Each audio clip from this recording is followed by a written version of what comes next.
hello' everyone 9 তাৰিখৰ দিনাখন হাজবেণ্ডক birthday surprise দিলোঁ ৰাতি 12টা বজাত কি কৰিলোঁ চাওঁ আহকচোন দেখাওঁ আপোনালোককো আৰু এয়া ৰাতি 11টা বজাৰ দৃশ্য আৰু এয়া বিউটি আহিলে আৰু দেৱজিত আছিলে লগতে মানে মোৰ মৰমত ধুনু আৰু এয়া আমি ৰাতি 12টাত এয়া কৰি আছোঁ দেখিছেনে গৰমত চাব দেই মোক আমি ফেন লগাবও নোৱাৰোঁ ফেন লগালে বেলুনখিনি উৰি যাব বুলি এনেকৈ অলপমান ছাৰপ্ৰাইজ দিওঁ বুলিকৈ আমি ধুনীয়াকৈ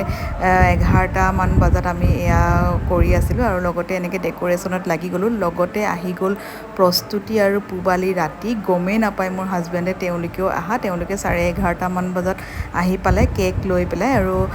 দেখিছেনে এয়া কেকটো তেওঁলোকে আনি দিলে ধুনীয়াকৈ আৰু কেকটো বনাইছিলে আচলতে ৰিয়াই বহুত ধুনীয়া কেক বনায় আপোনালোকে এবাৰ খাই চাবচোন দেই ৰিয়াৰ কেকটো বহুত বেছি টেষ্টি হয় বালিপাৰাৰে হয় তেওঁ আৰু এইফালে মই হাজবেণ্ডক মাতিব গুচাব দেই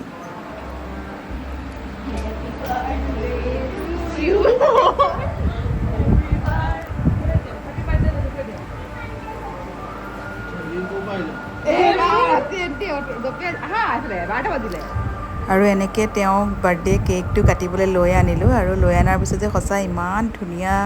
লাগিছিল নহয় সেইদিনাখন আৰু কাৰণ 9 তাৰিখৰ দিনাখন ৰাতিপুৱাই মোৰ আকৌ এয়া বিয়াৰ মেকআপ আছিলে সেই গতিকে ৰাতিয়ে এইখিনি কৰিব লগা হৈছিল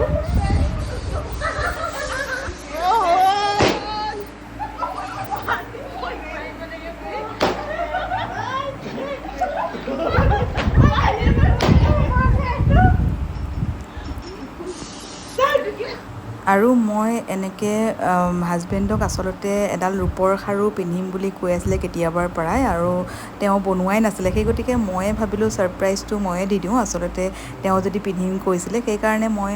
বাৰ্থডেৰ দিনাখন এডাল ৰূপৰ খাৰু মই তেওঁক ছাৰপ্ৰাইজ দিলোঁ আৰু চাব দেই মই একদম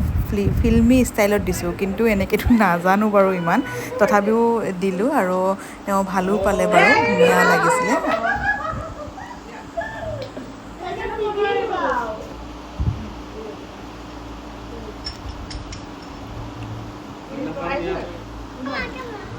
ফাইনেলি ইমান ৰাতিখন প্ৰস্তুতি পূবালী গোটেইখিনি বিউটি তোমালোকে অহাৰ বাবে বহুত বহুত থেংক ইউ আৰু এয়া কমপ্লিট হৈ যাব ৰাতি ইয়াত 1:30 মানেই বাজিল 1:30 মানত ইয়াত দৃশ্য দেখিছেনে অৱস্থা নাই ৰুমৰ তাৰপিছত ৰাতি এনেকৈ তেওঁলোক গ'লগৈ আৰু বহুত বহুত থেংক ইউ ছ' মাছ আৰু পুনৰবাৰ আকৌ নেক্সট ভিডিঅ'ত আপোনালোকৰ ওচৰলৈ আহিম এতিয়ালৈ আহিছোঁ বাই বাই